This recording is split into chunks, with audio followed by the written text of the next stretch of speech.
Welcome to Mindfall, where the questions twist and turn. Dive deep with us, we'll watch ideas burn.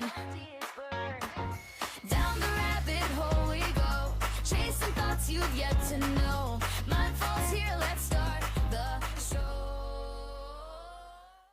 Hi, and welcome to Mindfall with Mike and Mike. In this podcast, we explore the ideas that take us down the proverbial rabbit hole. We ask and answer the hard questions with the help of our AI search engine. I'm Mike. And I'm Mike. So, Mike, in today's episode, I'd like to discuss how streaming and subscriptions have been something that's been more relevant in today's society than it ever has been. Yeah, absolutely. And this is how this is going to work. We'll ask our AI search engine our question, and we'll read the responses. We'll ask some further questions, contemplate the concepts, and dive deeper than we think any other podcast has. Mike, are you ready to Mindfall? Let's fall, Mike.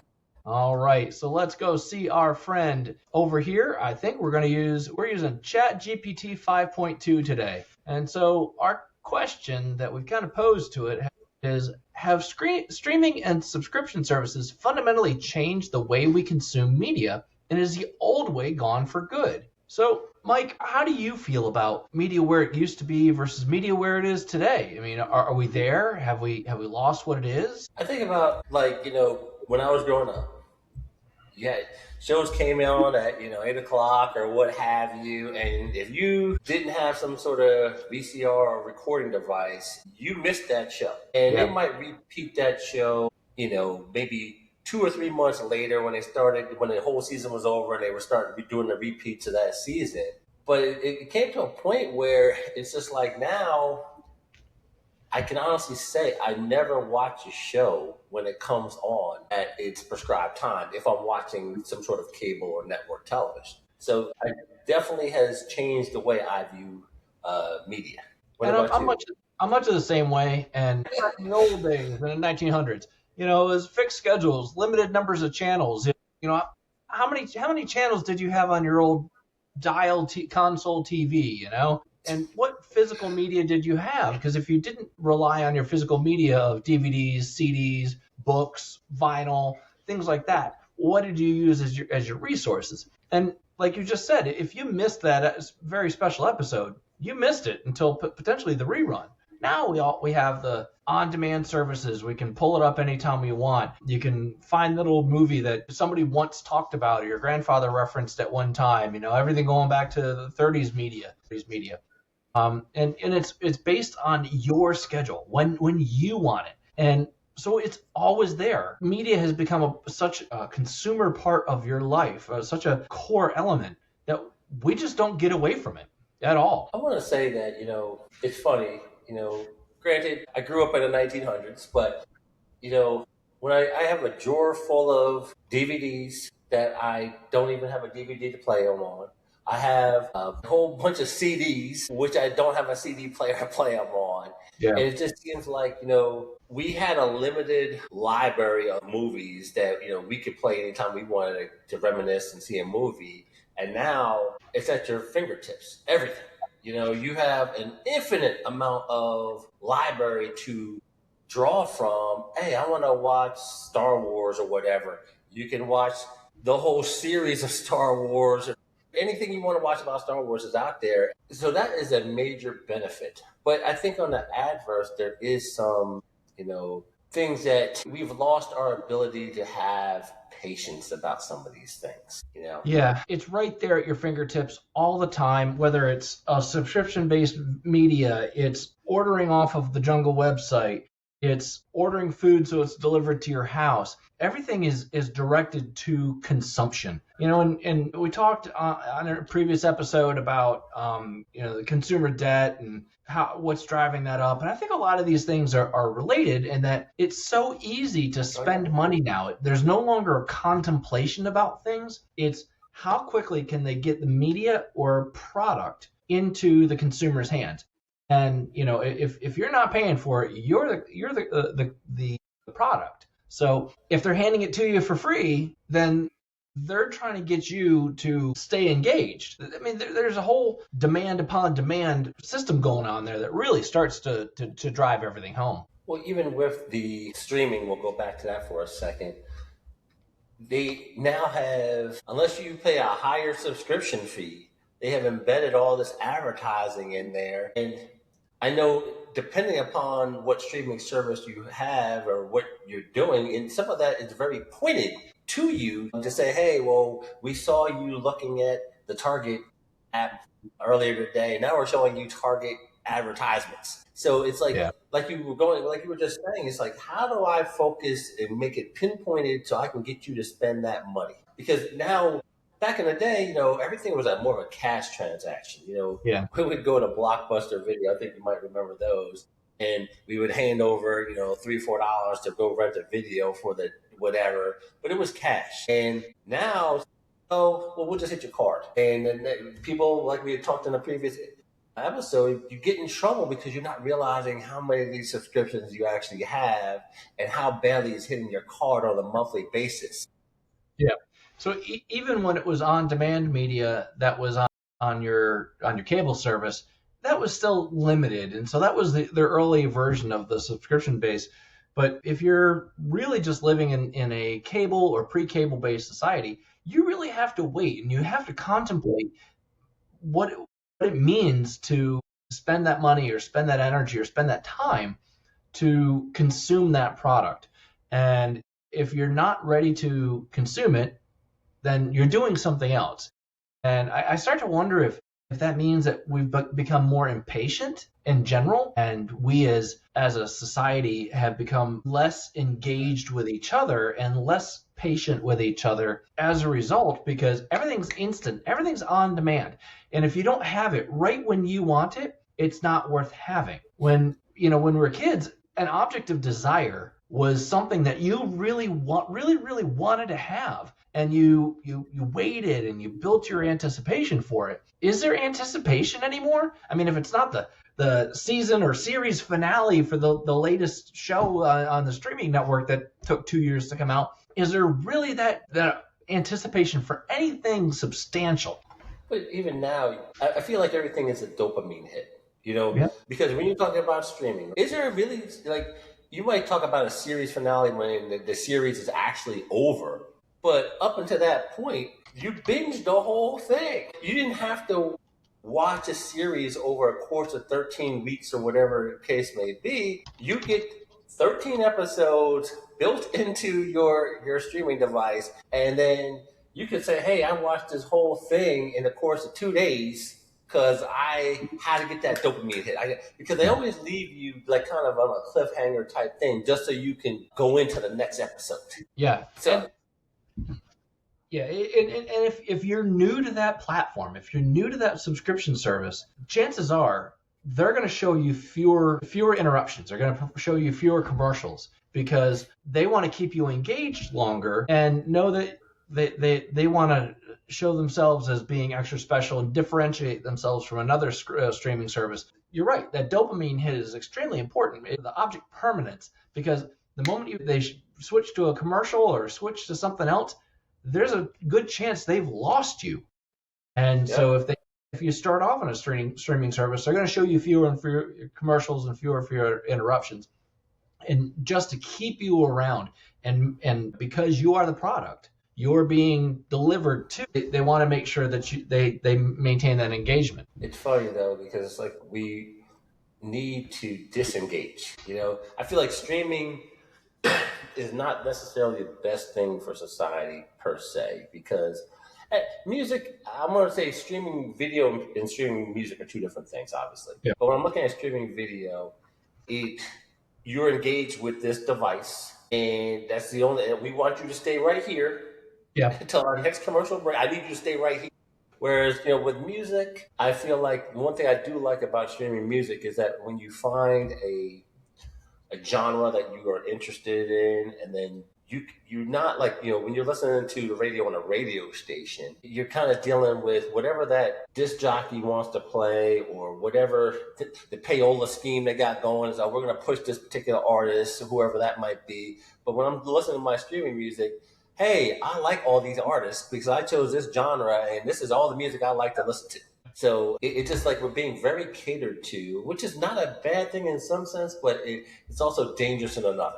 Yeah. So, let's kick back over to our friend in chat, because that's very relevant in what we're talking about, because in what you gain in convenience and having all of that media at your fingertips, and it's you can get into the stuff and you can get it out there, but we've lost that cultural identity of everything being shared. Mike, do you remember, and this is going to go back again, we're going to go talk back last century, and not even in the 90s, back into the 80s, when they did the nationwide We Are the World broadcast? Oh, yes. Yeah. Yes. And I mean, I would say I watched it, and I would go back to when the space shuttle exploded. The whole country was watching that. Yeah. We no longer do that. We've lost those cultural moments. We've lost that something that everybody can identify to. And yeah, so you might have the ending of a series or a show, but it's not, because of the breadth and depth of media that we have, and everybody has access to it. You're only hitting a smaller niche market for even that huge finale, and it's not like everybody had to shut off and sit by their TV at 8 p.m. in order to catch that finale. You could say, oh, well, you know what? I've got something going on at 8 tonight. I'm going to watch it tomorrow morning. So don't give me any spoilers.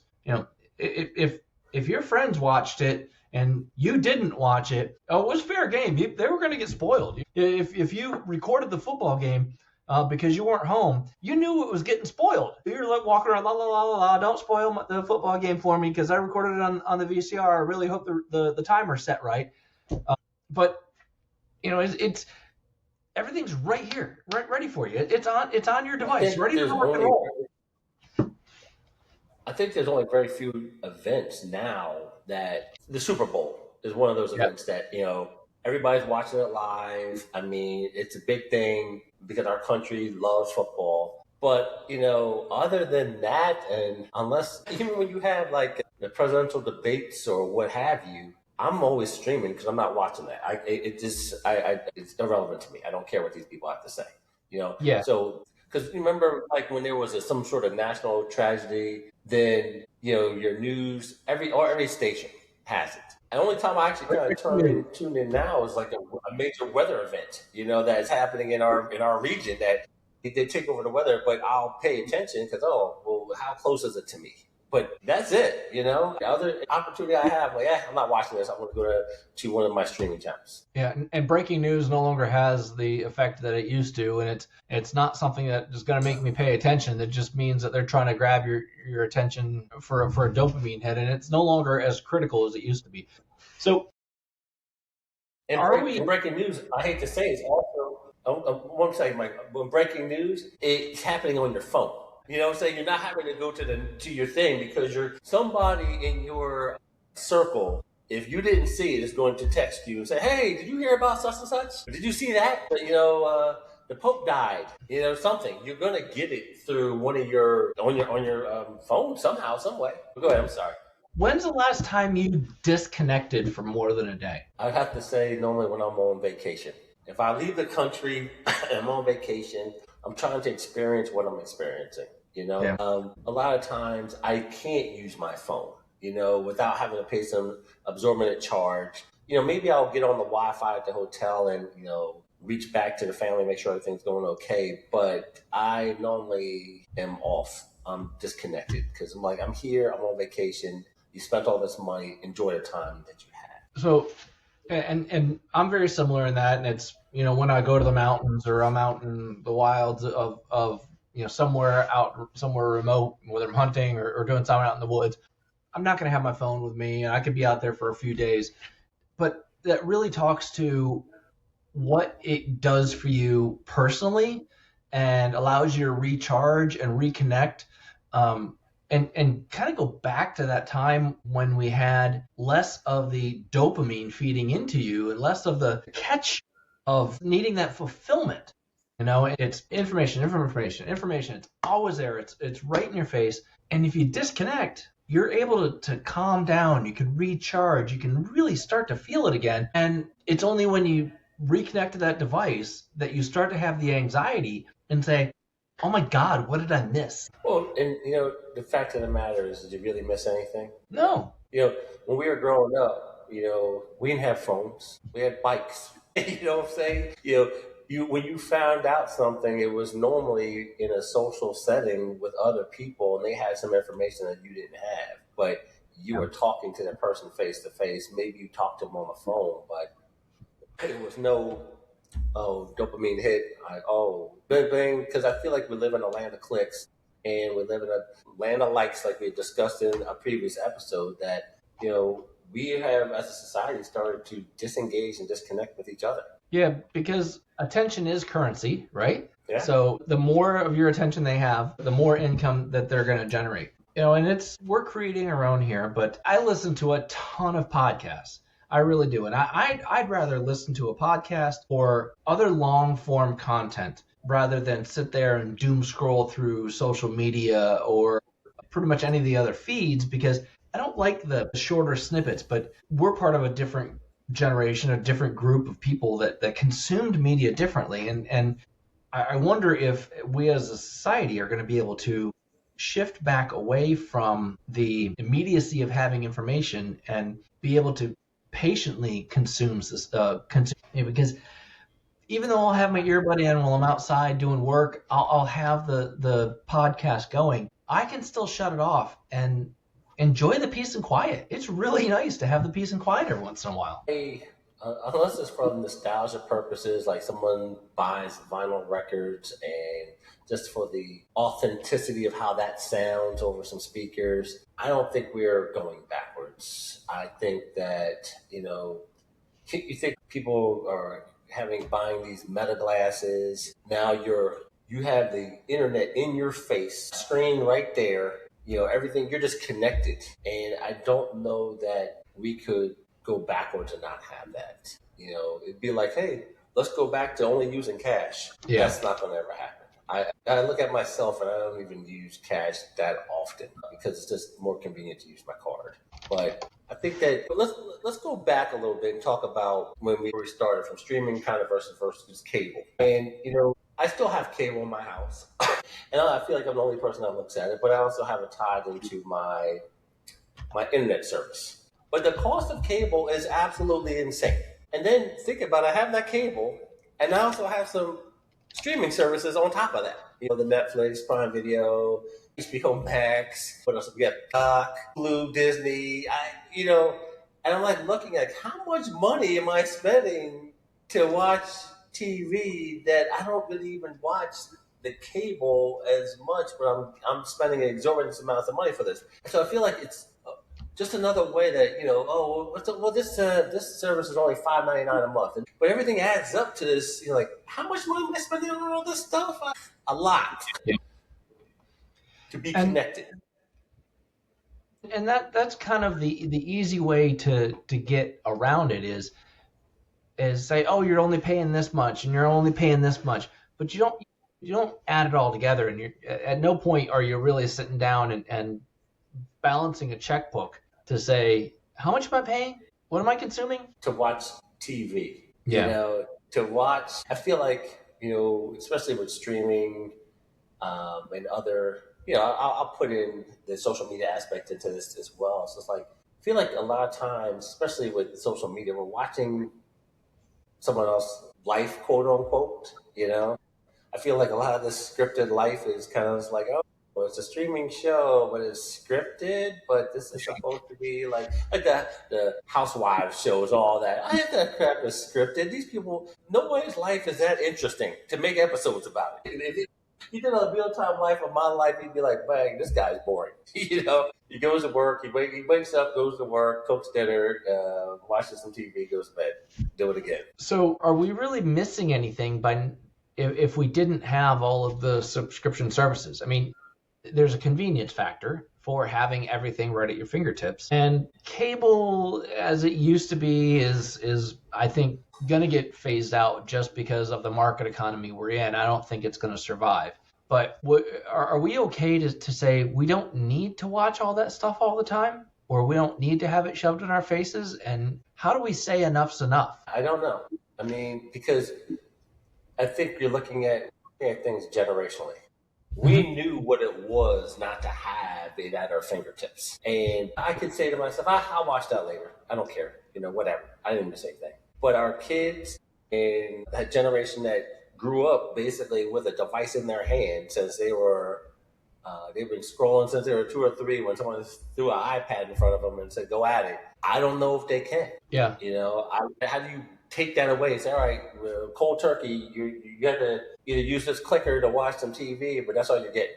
I don't think they can. Yeah, and since everybody has their own individualized platform in which they deliver the media to you, can you just turn off 1 or 2 of them and say, I don't necessarily need those, and keep the others? And what's the justification for keeping a few of them but not all of them? And so do you have to go cold turkey and get rid of all of them and say, I'm going to consume media in some other way, or I'm going to be a Luddite and live in a log cabin somewhere and not consume media in any delivered way other than the way that I really want to consume it? I think, though, the impacts of that is that the limited socialization that some of these kids, adults do is based around some of these streaming platforms. Oh, did you see the Game of Thrones, blah, blah, blah? When that came out, there was a whole lot of conversation. And it was funny because I never really got into it. And then as it got to that final season, I had to go back. I had to watch it all. First season was rough. But after that, I was like, oh, okay, I kind of get it. This show's not bad. Just so I can be part of the conversation. Yeah. Because you kind of, what's that, the FOMO, fear of missing out. I felt like they're all watching it. I'm like, what am I missing? Because this was okay. It wasn't great to me, but I had to watch it just so I could be part of the conversation. Yeah, and if you're not part of the in-group, if you didn't pay for that service and get that media delivered to you, are you really cool enough? Do you meet the social media, curricula for being in or acceptable, and are going to get pushed to the side as is probably not canceled, but just become culturally irrelevant because you're not as dialed into what the cultural relevance is now, just because you're not 6-7ing everything,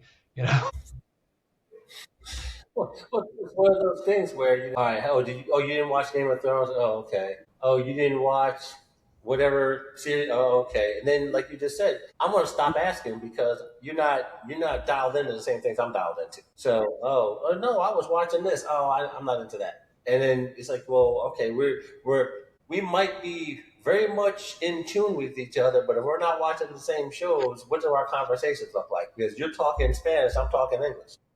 Yeah, and you could be into something that was relevant and cognizant at a certain period of time. So I watched that 3 or 4 years ago, dude. That was so long ago. You finally caught up to that. Oh man, you're so far behind. It's not even relevant anymore. And so I can't socialize with you, and the social engagement just becomes so difficult that we don't want to engage with each other as much, and we don't have that connection that we used to, and we've become a lot more impatient with each other as a result, because if it's not being delivered to you immediately, you get irritable. Oh, hey, did you watch that? Well, why didn't you watch it? Go watch it now so that we can talk about it. And I'm not happy with you unless you can talk to me at the same level I am. Just the level of impatience I think has grown, really tied to a lot of this streaming. Well, I think too, it's the way communication, and this might be a podcast for another time, but the way communication has, I'm going to say, regressed between humans is like, I'm now sending you a text with some memes or whatever, but I'm not having a conversation. There's no emotion. There's no, I feel like there's a lack of empathy. Oh, such and such, I'm going to send a text, And so you're kind of drawn back into yourself, where before it was a phone call and I could just hear the tone of a person's voice and say, oh, they're having a bad day or something else happened. Let me just stay on the line a little bit longer just because I know they just need me here. Now text, okay, so your dad died, because I don't want to have to talk to you because I don't want to have to be feeling that emotion. So, I feel like we're starting to become an emotionally communicationless society, basically. It's a shame. And it's really based on short-term satisfaction. It's, how quickly can we move on to the next thing? And, Dopamine. what does it mean for us to have that delayed gratification, have that desire to wait for something, and just the excitement of anticipation, just to anticipate something, to really want it. Everything's right there at your fingertips. It's so close. We can pull it up right now. Or you could say, you know what? I don't need to have it right now. I'm looking forward to waiting for that thing. I'm looking forward to going and seeing those friends. I'm looking forward to hearing from that person that I haven't heard from in a while, because we talk every Thursday night and we go out and have a drink or go hang out. And that anticipation is just thrown to the wayside. We don't have any anticipation for anything except for anxiety. And anxiety is I look at it. anxiety is worse in our society than it's ever been. Think about this. How many times have you gone out to eat and you're just kind of looking around the restaurant and you have this? I'm just going to use four people on a table. All of them got their phones out, and this is a perfect time to engage with each other. They'll have their phones out and they are into their phones. The food comes, they'll put the food down, maybe take a picture of the food for some reason. I don't know why. They're going to eat, kind of communicate with each other, get done. Oh, what did I miss in the last 5 minutes or 10 minutes of me eating? Go back to the phone, pay the check, get up and leave. I know I go out with some of my friends and it's like almost a phoneless dinner. Phones are in the pockets, phones are not at the table, phones are not in play at all. Yeah. And I think we need to get back to that. I personally try to eat dinner at the table with my kids at least 3 times a week at a minimum. Yeah. Just because, hey, how was school today? Put your phone down. We're not talking. Fridays, I kind of let it slide because we normally do takeout or something like that, and I'll let them do whatever. If I've cooked dinner or my wife's cooked dinner, we're sitting at the table together eating dinner. Yeah. And phones are not coming to the table because we need to disengage. Well, let's bring this. Yeah. Go ahead, Mike. Not only do we need to disengage, we need to re-engage with each other as people. And the more that we're able to separate from what is being fed to us, the more we're able to have that connection with people as a society. And I think we're starting to have some sort of societal breakdown in some way, shape, or form that is evidenced in the lack of connection that we have. We kind of agree that streaming is going to be, taking over cable and network television. I mean, that's a given. But what, in your opinion, does the future look like? I mean, cable TV will somehow survive. To me, it'll be very niche. Radio is going to survive because we're always going to have a commute, no matter what.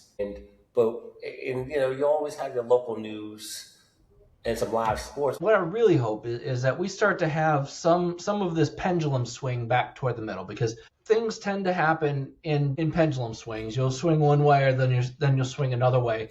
Hopefully we'll find some sort of happy medium where the streaming is more of a convenience than it is the monster that's feeding us, and that we're able to have more engagement directly, the one-on-ones. And I really think that we're going to get there, because the force feeding of information and media is really difficult for us to consume the sheer volume of information out there. I think it's gonna rebound and contract. So it's like the universe and the Big Bang. It explodes out and then it eventually has to contract upon itself. I'm hoping that it'll contract back to a level where not everybody's a creator, not everybody's out there trying to put out their words, and here we are doing the exact same thing, but. And if it is, it is. But, you and I are using this as a vehicle to engage with each other. And we do it outside of social media. We've been doing this as friends for 20 years. And we decided to pick up this social media engagement because we thought it would be good to engage with other people in the discussions that we're having, because we ask the questions that other people tend not to want to ask or don't ask, because that type of discussion just doesn't happen anymore. And so where do I think we're going, and what do I want to have happen? I want to have more of these interactions, more of these engagements.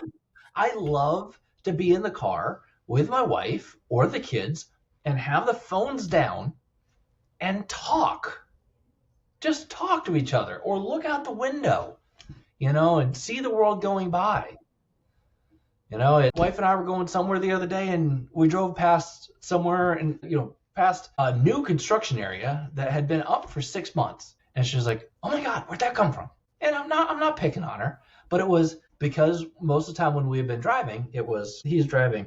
Okay, I'm on this or I'm doing that, and the phone was down for a minute, and she's just looking around. Oh my God, the world's still out there. And that's what I want, is I want the world to still be out there, and I want to engage. What about you? This is going to be an unpopular opinion for some, but That's why we're here. I honestly think up until the age of 18 years old, if a child has a cell phone, then their screen time needs to be limited, because I feel like they are getting information and ideas from a bunch of different sources. And I feel like as a parent, you kind of are losing control a little bit, because, you might have your morals and ideas on how you want to raise your child, and the internet and social media and streaming platforms might say otherwise.